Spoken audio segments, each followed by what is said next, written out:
চরবাজারে cylinder বিস্ফোরণে আহতদের খোঁজ নিতে শিলচর মেডিকেল কলেজে পৌঁছলেন শিলচর জেলা কংগ্রেসের প্রতিনিধি দল। বৃহস্পতিবার কংগ্রেস নেতা অভিজিৎ পালের নেতৃত্বে শিলচর জেলা কংগ্রেসের এক প্রতিনিধি দল শিলচর চিকিৎসা মহাবিদ্যালয়ে যান। শ্রীভূমির চরবাজারে সংঘটিত গ্যাস সিলিন্ডার বিস্ফোরণে আহতদের চিকিৎসার খোঁজ খবর নেন এবং গোটা ঘটনার বিস্তারিত পর্যবেক্ষণ করেন তারা। অভিজিৎ পাল জানান, বর্তমানে 19 জন আহতকে হাসপাতালের বার্ন ইউনিটে রেখে চিকিৎসা দেওয়া হচ্ছে।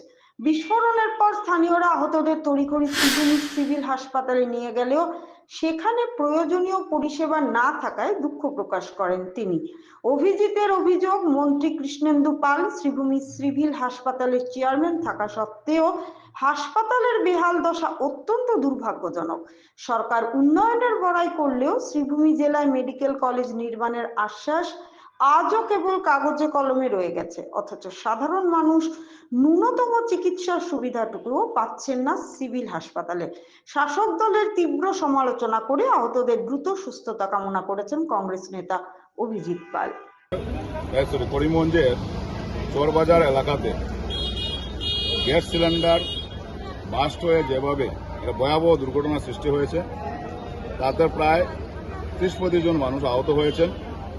কিছু সংখ্যক প্রাথমিক চিকিৎসার পর ওনারা সুস্থ হয়ে উঠেছেন এবং শিলচর মেডিকেল কলেজে 19 জন রোগীকে স্থানান্তর করা হয় এবং এই 19 জন রোগী এখন বর্তমানে শিলচর মেডিকেল কলেজে বার্ন ইউনিটে চিকিৎসাধীন আছেন।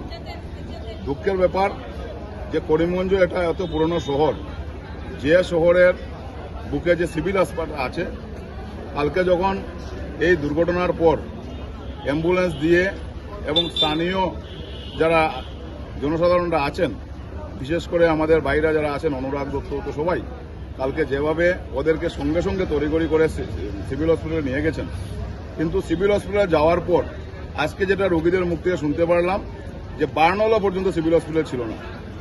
করিমগঞ্জ এত বড় পুরনো শহরের সিভিল হাসপাতালে বার্নহল নেই। আজকে এই রোগীদেরকে নিয়ে প্রায় 2 ঘন্টা, এই জলা রোগীকে নিয়ে 2 ঘন্টা এসে শিলচর আসার পর শিলচর মেডিকেল কলেজে ওনাদেরকে চিকিৎসা শুরু করা হয়েছে।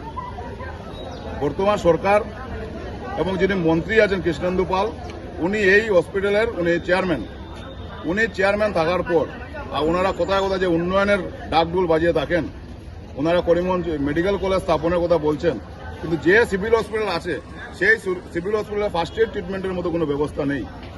বার্নহল একটা ফার্স্ট এড ট্রিটমেন্ট, অনেকে বাড়িতেও থাকে, অনেক ছোটো ছোটো ইয়েতে থাকে, ডিসপেন্সারিতে থাকে, কিন্তু সিভিল হসপিটালে বার্নহল নেই। সিভিল হসপিটালের মধ্যে ব্যান্ডেজ করার মধ্যে ব্যান্ডেজ নেই। এর থেকে লজ্জার ব্যাপার কি হতে পারে? ওনারা স্বাস্থ্যের কথা বলেন, ওনারা উন্নয়নের কথা বলেন, ওনারা মেডিকেল হাসপাতালে উন্নয়নের কথা বলে থাকেন, কিন্তু বর্তমানে আজকে যেই শুধু ভগবানের আশীর্বাদ থাকায় যে আজকে 19 জন রোগীকে ওনারা সবাই চেষ্টা করে শিলচর মেডিকেল কলেজে এসে পৌঁছেছেন এবং আজকে শিলচর মেডিকেল কলেজে ওনাদের চিকিৎসা চলছে।